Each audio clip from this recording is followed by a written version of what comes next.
Hello student, welcome to আড্ডা 24/7 Bangla official YouTube চ্যানেলে প্রত্যেককে স্বাগত। আজকের ইম্পর্টেন্ট একটি সেশনে যেখানে তোমাদের প্রশ্ন নিয়ে আমি আলোচনা করব, কারণ তোমরা যারা পঞ্চায়েতের পরীক্ষার জন্য সিনসিয়ারলি ভাবে পড়াশোনা করছো, প্রস্তুতি চালাচ্ছ, তোমাদের বেশ কিছু প্রশ্ন আমার কাছে এসে জমা হয়েছে বা আমাদের কাছে জমা হয়েছে। সেই প্রশ্নগুলো থেকেই আজকের এই 10 মিনিটের সেশনটা তোমাদের কাছে নিয়ে আসছি আমি। তাই তোমরা যারা যারা এই সেশনটি দেখছো তারা অবশ্যই এই সেশনের লিঙ্কটা একটু শেয়ার করে দাও। তোমরা যেই সমস্ত হোয়াটসঅ্যাপ গ্রুপে রয়েছো, তোমার চেনা পরিচিত বন্ধু বান্ধব যারা পঞ্চায়েতের জন্য রেজিস্ট্রেশন বা ফর্ম ফিল আপ করে ফেলেছো, তো তাদের এবার প্রশ্নগুলো কি কি হচ্ছে সেই প্রশ্নগুলো তোমরা জেনে যাও। তাই পার্সোনালি ভাবে হোয়াটসঅ্যাপ বা আমাদের কাছে না জানতে চেয়ে যদি এই সেশনটা তাদের কাছে তোমরা একটু শেয়ার করে দাও, তাহলে তাদের ক্ষেত্রে যথেষ্ট কিন্তু সুবিধা হবে। তাই প্রত্যেকের কাছে অনুরোধ, তোমরা অবশ্যই এই সেশনের লিঙ্কটাকে একটু শেয়ার করে দাও চট জলদি, ঠিক আছে? তো ফার্স্ট অফ অল প্রথমেই যদি আমরা বলি সেটা হচ্ছে কি, দেখো এই যে পঞ্চায়েত যে রেজিস্ট্রেশন হচ্ছে বা এখনো তো ফর্ম ফিল আপ চলছে বা প্রোফাইল ক্রিয়েট চলছে, তাই তোমাদের মধ্যে যারা যারা এখনো বাকি আছো তারা অবশ্যই সেটাকে করে নিও। সেটা বারবার বলছি, কারণ তোমাদের প্রশ্ন হচ্ছে স্যার ফর্ম ফিল আপের লাস্ট ডেট কবে, পরীক্ষা কবে, ঠিক আছে, বা আমি যদি ভুল করে থাকি তাহলে আমি সেটাকে কিভাবে সংশোধন করব, ইত্যাদি প্রশ্নগুলো তোমাদের কাছে কিন্তু এসেছে। তাই মাথায় রাখতে হবে, প্রথমে বলি ফর্ম ফিল আপের লাস্ট ডেট কবে। দেখো সত্যি কথা বলতে এখনো কিন্তু এই পঞ্চায়েতের ওয়েবসাইট আমি অলরেডি খুলেই বসে আছি, সেখানে কিন্তু একবারও কিন্তু মেনশন করা হয়নি যে পঞ্চায়েতের রেজিস্ট্রেশন বা যেটা তোমরা প্রোফাইল ক্রিয়েট করছো সেটা কবে শেষ হচ্ছে, এটা একবারও কিন্তু মেনশন করা হয়নি। তাহলে আমরা ধরেই নিতে পারি যে নেক্সট নোটিফিকেশন আসা আগে পর্যন্ত তোমরা ফর্ম ফিল আপ করতে পারছো। কিন্তু নেক্সট নোটিফিকেশন আসছে কবে? আমরা 19 তারিখের পর থেকে আমরা যদি আমরা অ্যাপ্রক্স একটা চিন্তা ভাবনা করি, এটা যদিও এটা আমার ব্যক্তিগত মত, ঠিক আছে, যে যদি আমরা 19 তারিখের পর থেকে দেখি তাহলে বিভিন্ন ভোটের কাজে বিভিন্ন দপ্তর মানে বিজি হয়ে যাচ্ছে। তো সেই মুহূর্তে আমার মনে হয় যে এই প্রসেসটা এখনো বন্ধ করার সম্ভাবনা নেই, মানে যতদিন নেক্সট নোটিফিকেশন না আসবে। আর যদি খুব সমস্যাজনক দিক হয় তাহলে হয়তো 19 তারিখের পরে আর করা যাবে না। এটা একদিকে ওটা দেখলে দেখা যেতে পারে, আর অন্যদিকে এটা কন্টিনিউ চলতে পারে। তাই এখনো যেহেতু কমিশনের তরফ থেকে কোনো রকম সদর্থক কথা কিছু বলেনি আমাদের, সেহেতু আমরা এই মুহূর্তে স্ট্রং ডিসিশন নিতে পারছি না। তাই স্ট্রং ডিসিশন নেবার দরকারও নেই। তোমাদের মধ্যে যারা যারা পঞ্চায়েতের ফর্ম ফিল আপ করছো বা করতে চাইছো, পরীক্ষায় বসতে চাইছো, তারা অবশ্যই তোমরা রেডি হয়ে যাও। তোমরা অবশ্যই প্রস্তুত থাকো। তোমরা কিসের জন্য? ফর্ম ফিল আপের জন্য। কারণ করে রাখলে অসুবিধা তো কিছু নেই। তাই অবশ্যই তোমরা যারা যারা বাকি আছো তারা অবশ্যই এই যে ওয়েবসাইটটা তোমরা দেখতে পাচ্ছ, সেই ওয়েবসাইটে গিয়ে department of panchayat and rural development West Bengal, সেখানে গিয়ে একদম হোম পেজে তোমরা কিন্তু রেজিস্ট্রেশন তোমরা কিন্তু করে নিতে পারো এই পঞ্চায়েতের ক্ষেত্রে। প্রথম প্রশ্নের উত্তর তোমরা পেয়ে গেলে। দ্বিতীয় প্রশ্নতে আসি। দ্বিতীয় প্রশ্নতে বলা হচ্ছে ফর্ম ফিল আপ পরীক্ষাটা কবে হবে। যদি আমরা বলি পরীক্ষা কবে হবে, এই প্রশ্ন যদি উত্তর দেখি তাহলে আমরা বেশ কিছু ক্যালকুলেশন করতে পারি। এটা তোমাদের মধ্যে অনেকেরই প্রশ্ন এসছে যে স্যার ফর্ম ফিল আপের লাস্ট ডেট কবে এবং পরীক্ষা কবে হতে পারে। এটা সব থেকে বেশি আসা প্রশ্ন এটা আমাদের কাছে। দেখো আলটিমেট যদি আমরা গ্রাফ লক্ষ্য করি বা যদি আমরা চিন্তা করি যে এখনো পর্যন্ত পঞ্চায়েত কি কি রিক্রুটমেন্টের প্রসেস ইউজ করেছে বা কি কি অ্যানাউন্সমেন্ট করেছে, তাতে আমরা দেখতে পেলাম যে মাসখানিক হলো আমরা এখনো ফর্ম ফিল আপ করছি। মাঝখানে ভোট এসে যাবার ফলে তোমরা জানোই সমস্ত কাজই সেই সময় রিক্রুটমেন্ট থেকে শুরু করে পরীক্ষা নেওয়া থেকে শুরু করে সবকিছুই বন্ধ থাকে। তার মানে ওই 1 মাস বা 1.5 মাস আমরা কিছুই কিন্তু পাচ্ছি না। মানে এটা এখন আমাদের এপ্রিল মাস চলছে, আমি মে এবং জুন, মিড অফ জুন ধরে নিতে পারলাম যে আমাদের কোনো কাজ হবে না, ঠিক আছে, মানে কোনো আপডেশন হয়তো আমরা পাবো না, ঠিক আছে। তো সেই হিসাবে জুন অবধি আমরা ধরে নিলাম। তাহলে এরপরে আছে আমাদের জুলাই, তাহলে জুলাইয়ে আমরা ফর্ম ফিল আপ পজিটিভলি দেখতে পাচ্ছি, ঠিক আছে।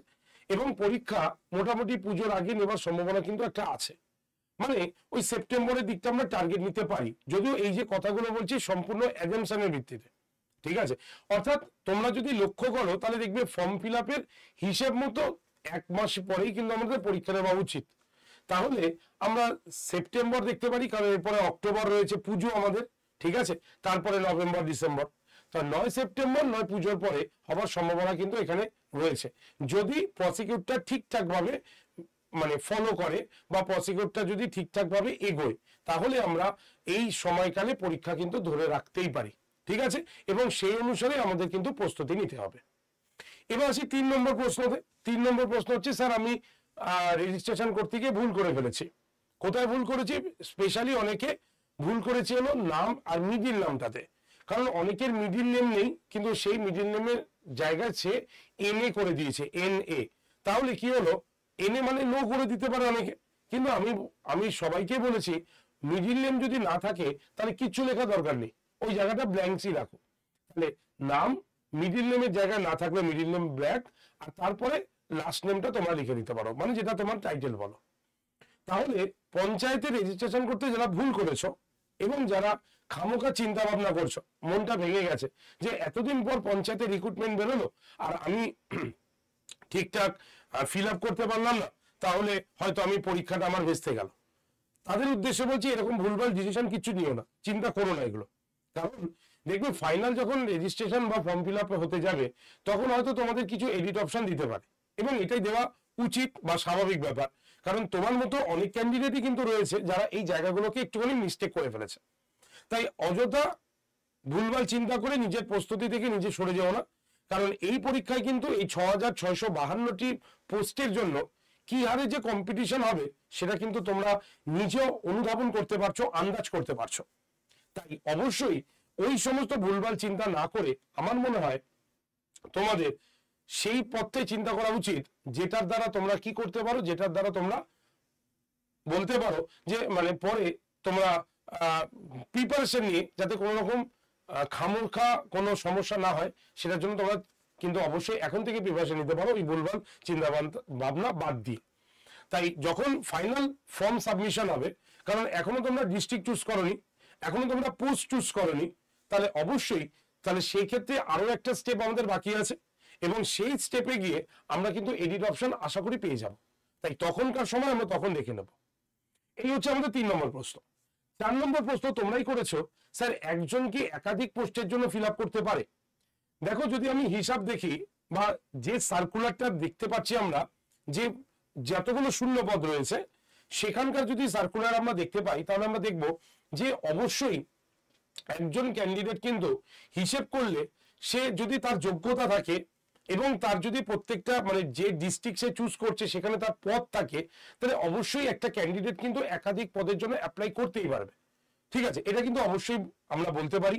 শুধু তাই নয়, এক্ষেত্রে কিন্তু অ্যাডমিট কার্ডও কিন্তু বিভিন্ন সময় সেটা ডাউনলোড হবে, যে একবারে যে ডাউনলোড হলো এরকম কিন্তু ব্যাপার নয়, বিভিন্ন সময় সেটা কিন্তু ডাউনলোড হবে, কারণ তুমি একাধিক পোস্টের জন্য ফিল আপ করেছো এবং একাধিক অ্যাডমিট কার্ড সেক্ষেত্রে ডাউনলোড হতে পারে। তো অবশ্যই তোমরা করতে পারো, এই নিয়ে কোনো সংশয় নেই, কোনো সন্দেহ নেই, তোমরা কিন্তু একজন ক্যান্ডিডেট একাধিক ফর্ম মানে একাধিক পোস্টের জন্য অ্যাপ্লাই করতেই পারো। তাহলে এই হচ্ছে আমাদের 4টে প্রশ্ন সব থেকে বেশিবার আমাদের কাছে এসেছে। তাই আমি ঠিক করলাম আজকে শনিবার দিন ছোট্ট সেশনে আমি তোমাদের কাছে এই বিষয়টা আলোচনা করে ফেলি, এবং সেটাই আমি যথাযথ তোমাদের কাছে আলোচনা করলাম। ঠিক আছে, আশা করি আমার এই বিষয়টা বুঝতে পেরেছো। আর তোমাদের উদ্দেশ্যে বলে থাকি, সোম থেকে শনি প্রত্যেকদিন বিকেল 4টে আমি তোমাদের জন্য কিন্তু নোটিফিকেশন শো নিয়ে আসি, অর্থাৎ ছোট থেকে বড়, রাজ্য থেকে কেন্দ্র, যত স্টেট থেকে অন্য স্টেট যা যা রিক্রুটমেন্ট বেরোয় আমি তোমাদের কাছে চেষ্টা করি সেগুলোকে তুলে ধরার জন্য। তাই তোমাদের মধ্যে যারা যারা এই যে কম্পিটিটিভ এক্সামের প্রিপারেশন নিচ্ছ, তারা অন্তত বিকেল 4টে 10 মিনিটের জন্য চ্যানেলে ভিজিট করবে। আর যদি সেটা করা সম্ভব না হয়, তোমাদের জন্য হোয়াটসঅ্যাপ গ্রুপও আমি তৈরি করেছি, যে হোয়াটসঅ্যাপ গ্রুপে তোমরা কিন্তু নোটিফিকেশন ডিটেলস তোমরা কিন্তু পেয়ে যাবে, শুধু তাই নয়, তার সঙ্গে সঙ্গে সেশনের লিঙ্কও আমি তোমাদের দিয়ে থাকি। তাই তোমাদের মধ্যে যারা যারা ইচ্ছুক এই নোটিফিকেশন হোয়াটসঅ্যাপ গ্রুপে জয়েন করতে চাও, তারা অবশ্যই কিন্তু জয়েন করতে পারো। নাম্বারটা লিখে নাও, এই নাম্বারে জাস্ট হোয়াটসঅ্যাপে হাই লিখে পাঠালেই তুমি হোয়াটসঅ্যাপ গ্রুপে জয়েন্টের লিঙ্ক পাবে, সেখানে তোমরা জয়েন করে যেতে পারবে। ঠিক আছে, তাহলে নাম্বারটা লিখে নাও 8013492626। আর একবার বলবো 8013492626 নাম্বারে।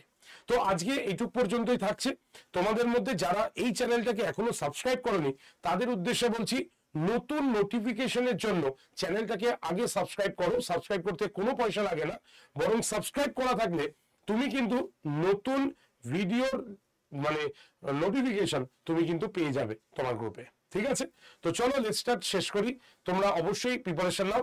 আর মনে রাখবে, আমার হিস্ট্রির ক্লাস সোম থেকে শনি প্রত্যেক দিন সকাল 11টায় আড্ডা 247 WBCS টপার চ্যানেলে হয়। আর এই চ্যানেলে সকাল 9টা থেকে কিন্তু ক্লাস থাকে।